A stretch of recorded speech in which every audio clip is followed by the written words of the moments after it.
One thing we've learned building this boat from scratch is that not every idea survives its first contact with reality. We had a magic piece. The clutch. Apparently. The plan seemed pretty clever. Add a clutch between the transmission and the prop shaft, and we'd be able to disconnect the prop shaft completely. That meant we could spin the engine as a generator and charge our batteries at anchor using the electric motor like a giant alternator. Pretty amazing, right? On paper, it was the best of both worlds.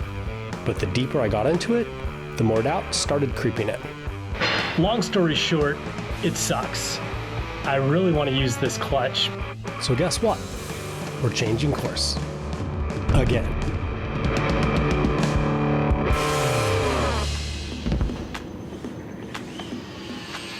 All right, well, after giving the starboard electric engine room some love last week, feeling pretty good about that space. In fact, with the shaft aligned, it's getting pretty close. There's not really a whole lot to do over there, just some minor wiring and some hose clamps or T-bolt clamps for the underwater stuff, but feeling pretty good about that side. But I haven't really given any love to the port engine room. That's the hybrid engine room, the one with the diesel and the electric motor.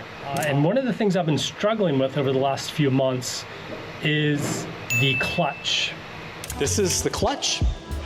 So this is one of the most unique elements to this system that I thought was very cool. So this clutch attaches to the gearbox on one side, the prop shaft, and the propeller on the other, and obviously the pulley on one. And so the idea is that this is an electromagnetic clutch. So we can actuate this with electricity, basically. And what we can do is either engage or disengage the propeller shaft by applying or not applying voltage to this wire, which means that if we're at anchor, we can disengage this clutch, we can spin the diesel engine, which means we can spin this guy and we can utilize it as a big DC genset. I think we're supposed to be able to get around 20 kilowatts of power. So we won't have a separate generator? We will not need a separate generator. We'll just disengage this clutch, crank up the normal diesel engine. We have almost like running a diesel engine with an alternator to charge your batteries, except it's significantly larger than a normal alternator. Now, I tried to align this clutch a few different times. Each time I ran into a difficulty of it being aligned, but then come out of alignment after a few turns of the shaft. I took it apart. I took it down to my friend Steve. I talked to a bunch of people. Basically, right now, I've come to the conclusion that the clutch is really not fit for this purpose. It's basically an industrial clutch meant for a factory setting. It has a single tapered bearing at one side, which doesn't support the end of the clutch, which is why it comes out of alignment. The bearing is open, so if any water or dirt or debris or anything were to get in there, it wouldn't last very long. It's not a sealed bearing. And also I have my doubts as to whether it can be a proper thrust bearing. So remember that the thrust from the propeller shaft when operation, when the clutch is closed, all the thrust will go right through that clutch, where normally the thrust goes to the transmission of the diesel engine, which it's meant to handle that thrust. So I actually got, after I talked about this with some people, I got a few videos sent to me of people who had tried to use this clutch during their sea trials and the disasters that they had. There's also another boat that was just built. They decided not to put the clutch in. Totally independent people, mechanic, propulsion experts, everything came to the same conclusion as me. So long story short, it sucks.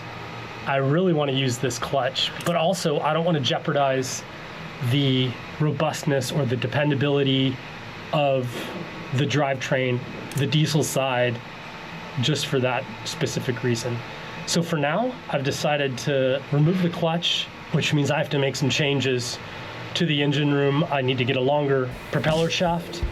So right now I'm just refitting everything, fitting the electric engine without the clutch, trying to fit in the new prop shaft. Because this prop shaft is slightly longer, I need to raise the engine up like that much more because of the angle it's at. But if anybody has any real world experience, or if anybody's actually used one of these clutches from Combi without any issue, I would love to hear from you. Right now, I'm not getting a warm fuzzy feeling from it. I think it's just a bag of worms I don't want to get into. So I got to spend this time to figure it out. With so many questions still up in the air, it was time to get hands-on again.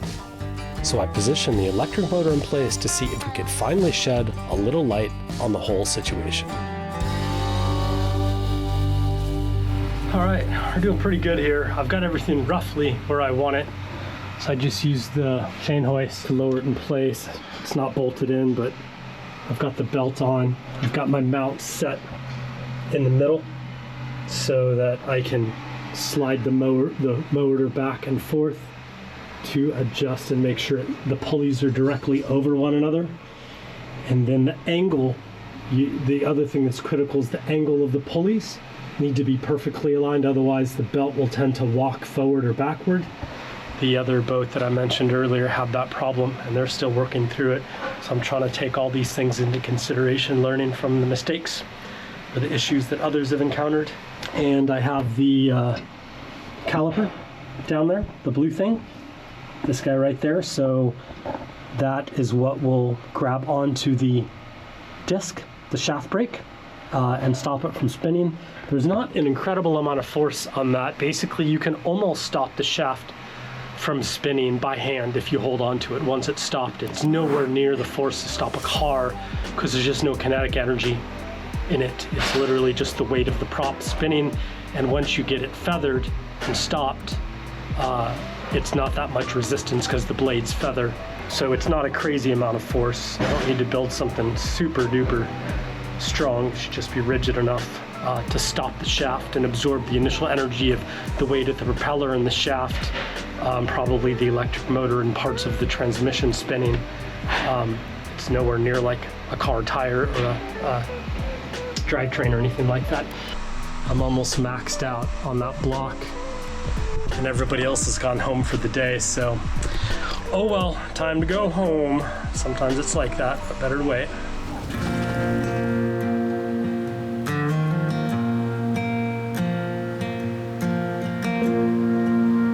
Good morning. It's bright and early. It's a bit of a rainy day today, but it doesn't matter because we're working in the shed and I got a more reasonably sized block or come along. I don't know what you call it. Sometimes I call it a come along, sometimes I call it a chain block. Some people call it a chain fall. I don't know. It works. Get rid of this guy because it's just massive. As you can see, we're still working through the shaft alignment. Before we can lock everything into place, I just need to raise the engine just ever so slightly so we can set it in its final position and see how everything lines up. Here she goes.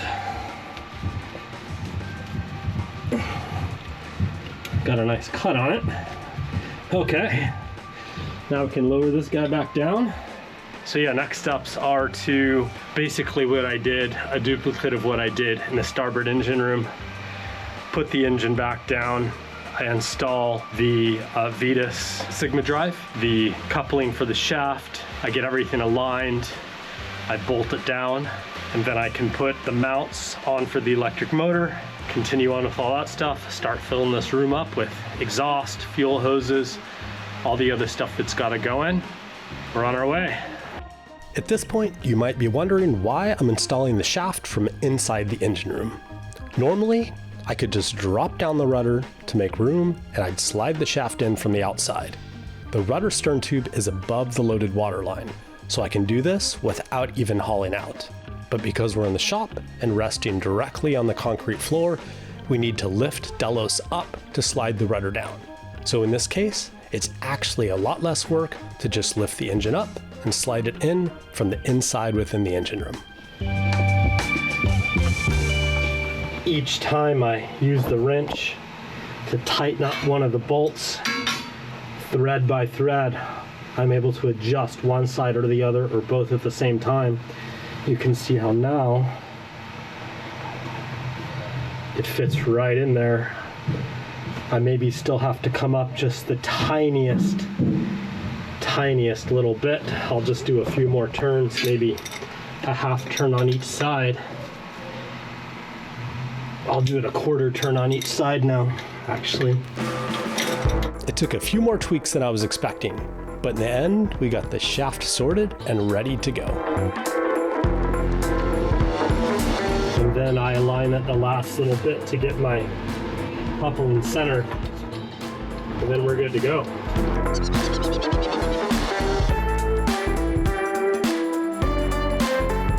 Now that I've got the engine and shaft sitting nice and straight, it's time to lift the other side just a touch. It's still a little bit high, so we're making the final adjustments, as you can see. What's happening here? All right, this is pretty exciting. We're gonna fit the prop on the port side. So this is the new and improved long shaft, and I've got it in the boat where I want it, and now what I have to do is put the prop on, and then I need to check the distance between the edge of the prop and the boat to make sure that we have, you know how we had that Spurs line cutter on Delos that really saved our butts a bunch of times? Yeah. We need to make sure we have room for that. So we need a minimum of 40 mils, and I think I gave us closer to 45 or 50 on the other side. I might need to adjust this a tiny bit before I can get it on far enough to measure. Is this the final time you put on the prop? No, it'll come off again. Oh yeah, because we need the line cutter on there. And Exactly. I need to grease it, and we're not going to torque the anything, so it's just like kind of a temporary fit.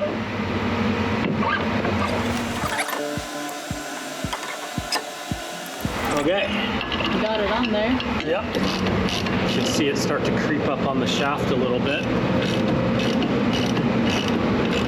Yeah, so now the keyway is fully submerged inside there. It's a beautiful prop. Yeah. This is the Brunton's H6 Eco prop. It should be good for the electric motors and also hydrogeneration. Okay. Now let's measure what we have here. It's way enough. Might even be a little bit more. What do we have there? It's probably upside down. 62 mil. We only needed 40. I added a little bit extra on it just in case. 50 mil, so we have 10 more mil on that side, but that's okay because I can just put the shaft a little bit deeper into the coupling, Okay. an extra 10 mil, and so we're good to go. Cool. Cool. Every now and then you hit a point in a project where you have to stop and ask yourself a simple question. Are we solving the right problem? We spent countless hours building this system, testing every component, checking every measurement, and on paper, everything should work. But boats don't care about what's on paper. They only care about what happens out here in the real world. So today, we're going back through the system one piece at a time, looking for anything we may have missed. Hopefully, by the end of the day, we'll have an answer. And if not, well, that's just part of building a custom boat from scratch.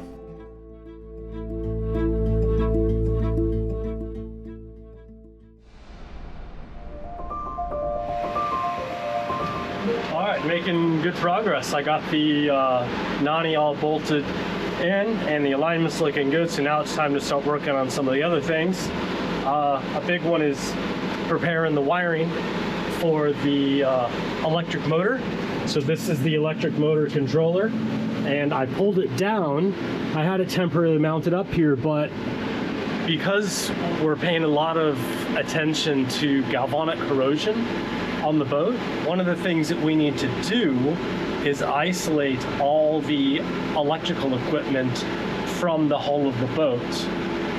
So basically you can see that all this electrical equipment, even this with the plastic boxes and stuff, is on top of an HDPE base and isolated from anything that's in contact with the hull. And we've done the same thing here for the electric motor controller. So I countersunk these M5 screws.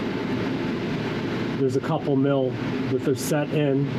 They're affixed to the hull.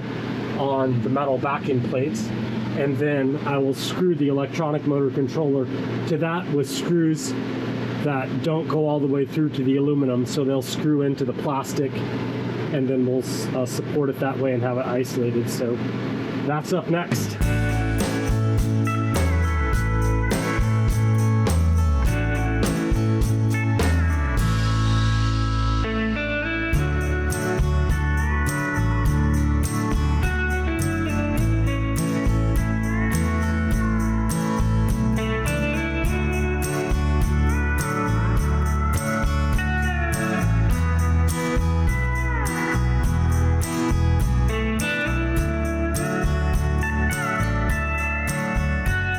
Back at it in the port engine room here, one step closer. I finished welding up the bracket that I fabricated up for Brunton's, I think they call it a shaft brake. Okay, let's take a moment to remind ourselves what the heck a shaft brake actually is. So what is a shaft brake, and why do we need one? Well, when you're sailing, a propeller creates drag, slowing you down. But you have the option of feathering or folding the blades of your prop, which reduces drag under sail, yet still allows you to propel the boat through the water with the engine. In our case, our Brunton's EcoStar prop blades will feather sideways, but in order to make that happen, we need to stop the shaft from turning, hence the shaft brake. So this caliper kind of goes on here like this. Now it's engaged. And so what I want to do is find a convenient way to mount this to a strong part hooked. So basically it's a caliper system and then the discs, and this is the part that I welded up. I think it's plenty strong. It could maybe be a little bit prettier, but I don't know. I'm happy with it. Let me show you where this goes. Okay, so you can see the disc itself on the shaft. We've got our belts on here. I've also got a spare belt because you got to get this all apart to get belts on. So I went ahead and zip tied a spare belt up and out of the way for now. And then this guy literally fits on here just like this, down over the disc. The belt stays out of the way like so. And then this cable goes through the center, and it attaches to this arm over here, so that when the cable gets pulled, it pinches both together. Okay, that's like that. And then this cable here, it's just a pull cable because there's a spring on this that expands the calipers. So when you pull this out, pulls the caliper arms together, and that compresses the brake on the shaft. GoPro decided to turn itself off, and I didn't even realize it. So what I was trying to show you was how the brake itself works. But before calling it done, I needed to lower the electric motor back into place to start hooking it up again. And if I have time, keep on installing new things in the engine room. It's the end of the day. Everyone has gone home. And I'm gonna see how it's going for Brian here in the in the engine room. Wow, you're actually doing like the exhaust and shit. The exhaust and shit. That's awesome. I thought you were gonna be wowed by the electric motor. Oh, the electric motor too. And the belt tensioner. Oh, I don't know. I didn't look there. Yeah, it's all in. Wow. Holy. Holy. Has it been a good day though, or like Yeah, it started out a little bit rough. I fought with this guy for most of the day. I ended up winning, I think. winning? Well, no. I think these are very sensitive to alignment. So I've been talking to our friend Michael here, who installed one of these as well, and they're having a problem where the belt is walking on the pulleys.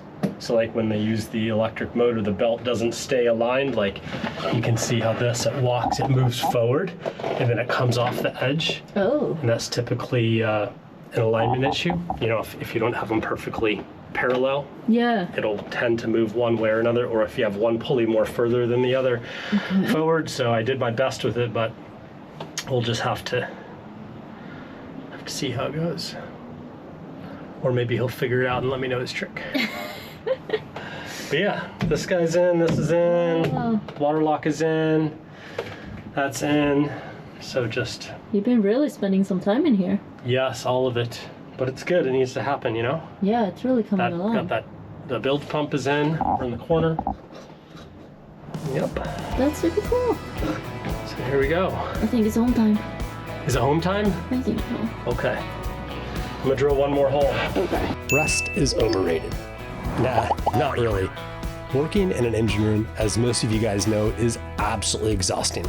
It's also incredibly time consuming. You get completely absorbed in the job, and before you know it, the whole day has flown by. So after a long day in here, heading home to a hot shower feels like heaven.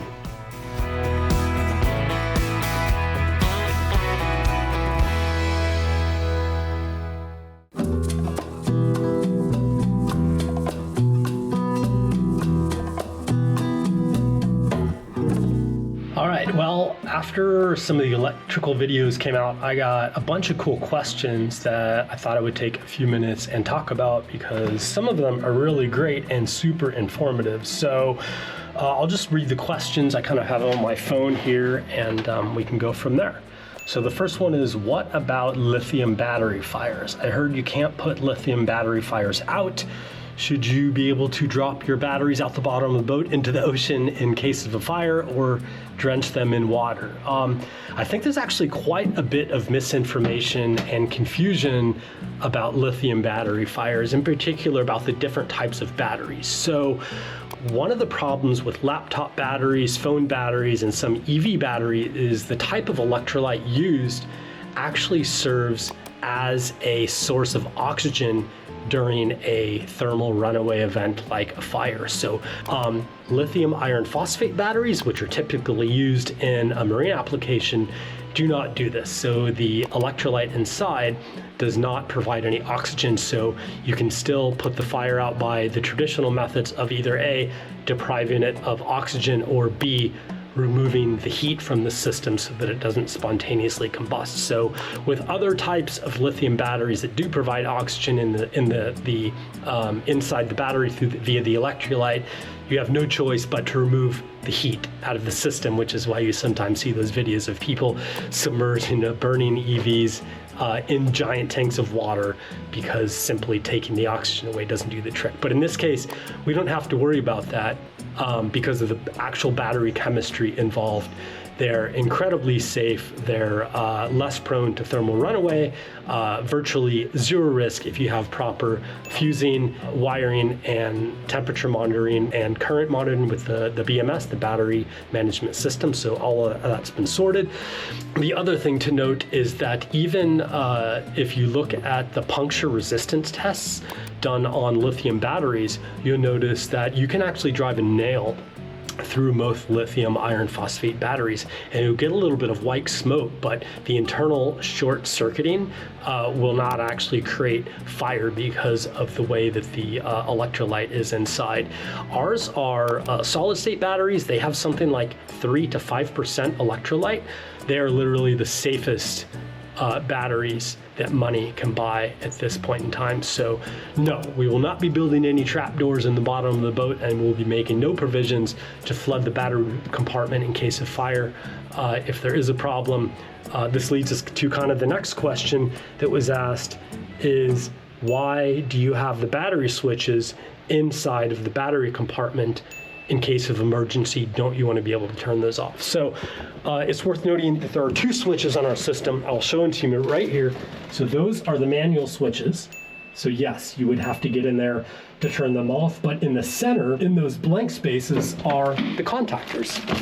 Contactors are just another name for a very high power relay, and we have a cutout switch for those located at the helm. So basically what I'm able to do with one single switch, I'm able to deactivate all the contactors and basically isolate the batteries from the entire electrical system in case of any problem. I don't actually need to go in there to turn off each battery switch individually. I have one switch that I can then flick and it turns off everything. Now you might be wondering, what happens if you flick that switch? Will it shut down the entire boat? Yes, that's the whole purpose of it. It will. It's going to be quite a cool design switch. It's called missile switch. It's got the little lever that you have to flip up and then toggle. So there's very little chance of us like actually doing that by mistake. The other question was, because our digital switching system uses Bluetooth, will it not work through aluminum? It's an interesting question because I use every day, all day, myself and Bill, we both use our Bluetooth headphones all over the boat. So I have my phone here, I play my playlist, I leave it up here in the forward cockpit, and I literally work everywhere in the boat. I go into the engine rooms, I go down below and I do drilling and cutting and grinding. I go up top, I'm on the forward deck, I'm in the fore peaks, sometimes going through 2, 3, 4 bulkheads on the boat. Never had any problems, never had any cutoffs. So I think the Bluetooth does, even this low power phone Bluetooth does incredibly well. The Bluetooth on the digital switching system is actually long range Bluetooth, so it's higher power. I've tested a few switches in different parts, but I'd be very surprised if phone worked and the other Bluetooth didn't. Either way, the system is still hardwired into the NMEA 2000 network, so if for any reason the Bluetooth goes funky, we'll still have the switches that are physically hardwired into the network. What else we got here? Doesn't the digital switching system actually require more wiring for redundancy? It does. Twice as much wiring, in fact, but it's all in one place, and I think that the pros of using it far outweigh the cons of having to do the additional wiring. So you can kind of see what everything is over there. So those 3 blue boxes are the digital switching system, and then the breakers are the backups over there that you can see. So basically what I've done is I've wired in the power with the selector switch. There'll be more about this in the video. One way the selector switch will be always putting power through the digital switching system. If that stops working or stuffs up for any reason, I flip the switch and then I can manually just turn on whatever I need to with physical manual breakers. So yes, it does add a little bit of complexity, but I am moving forward with the thought that the system will work. So there's one thing that we used to do in software, and we used to call it the MSS, the main success scenario, when we were developing applications. And that was the situation that you would optimize for. So you assume that your software is going to work 99.whatever% of the time. And if it doesn't, then you have a fallback case. So I'm assuming that the digital switching system will work 99.9% of the time. And if it does happen to fail, I have my fallback method, because I think the convenience and the coolness of having the digital switching system outweighs that small percentage of when it might not work. There was also another question about, what about all these systems you're adding on the boat, Brian, like the electric furlers and the electrical system? Don't you see a lot of problems? Well, I'll say that we had a lot of these things on Delos. So we had electric furlers. They worked brilliantly through the 85 some odd thousand miles of sailing we did. We had 2 trips where it didn't work. Once, we were just not able to furl because the brushes on one of the electric furlers went bad. So what did I do in that case? I went up there with my winch handle. I just manually furled it in. So you could say that when the system doesn't work, I do it the same way that you might do it if you didn't have the electrical system, the fallback, which in my mind is a pretty good trade-off for the convenience and the ease of use and everything else. So that's what I'm moving forward with. I know it is a lot of stuff and it is a lot of technology on the boat, but I'm into it. I like it. I like the challenge. I like the systems. I like figuring things out. And I have confidence in it. I really do believe that we're putting together a good, resilient system that is going to do what it's designed to do. So I look forward to showing everybody how it works and how cool it's going to be.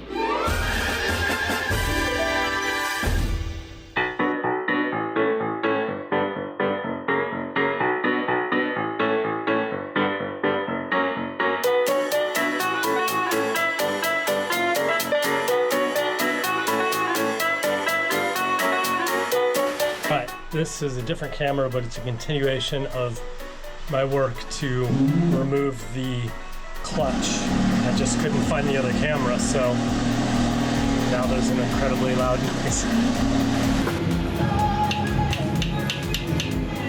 So now that I've got that straightened, music.